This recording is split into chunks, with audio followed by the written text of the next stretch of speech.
A great film isn't just seen, it's felt. It's the way light hits a dusty room, the tension in a silent close-up, and the rhythm of a perfect cut. At Vibrance Academy, we don't just hand you a camera.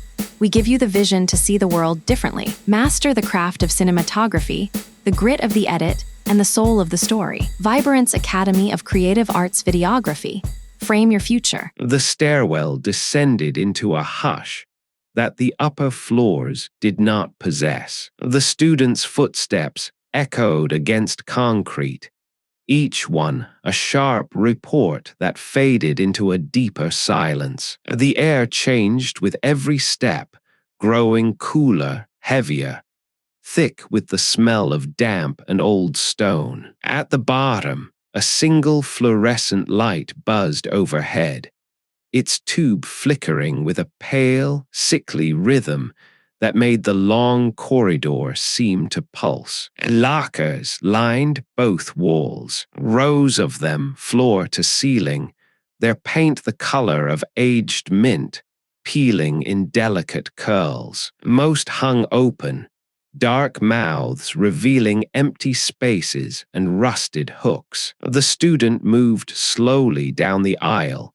sneakers leaving faint prints in a fine layer of dust that covered everything. The flickering light made the corridor seem to breathe, shadows advancing and retreating with each cycle of the failing bulb. One locker stood apart. Its door was closed. The student stopped before it. The number stenciled at the top had faded to a ghost, barely visible against the corroded metal. Rust bloomed along the seams in orange and brown, a slow disease that had eaten through the paint in spreading patches. The handle was cold to the touch, rough with oxidation. The student's fingers closed around it and pulled. The hinges screamed. The sound was high and thin, a metallic protest that echoed down the corridor and back,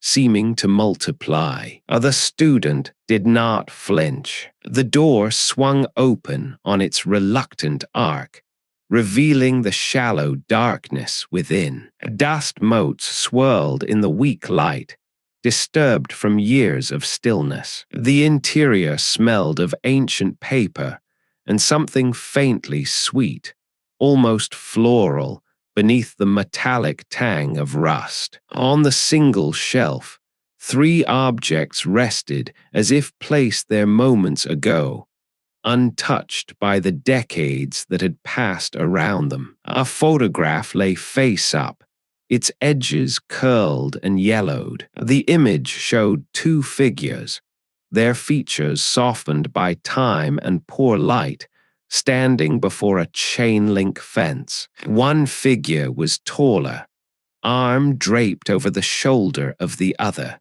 Both wore expressions that the photograph could not preserve, only suggest through the tilt of a head, the angle of a smile. The paper had faded to sepia, the details bleeding into one another like a memory dissolving. Beside it lay a wristwatch. The crystal was cracked, a delicate web radiating from its center. The hands had stopped at a time no one would ever know, frozen in their final positions. The metal band lay unclasped, several links missing, the places where they had once connected now empty and dark. A fine layer of dust had settled in the crevices, undisturbed. In the corner of the shelf, pressed against the rusted metal wall, a flower rested. It had once been something bright,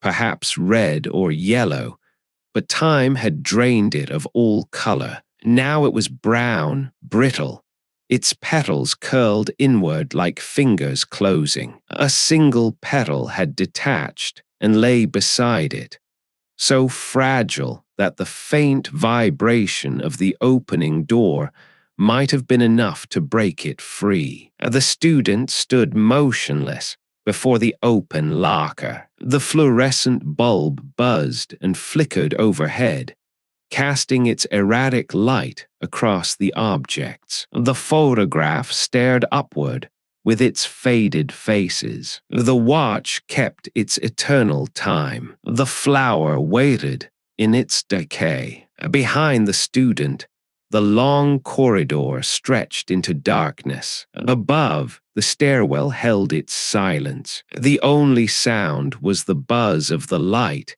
and the distant drip of water somewhere in the depths, measuring seconds that no clock would ever count.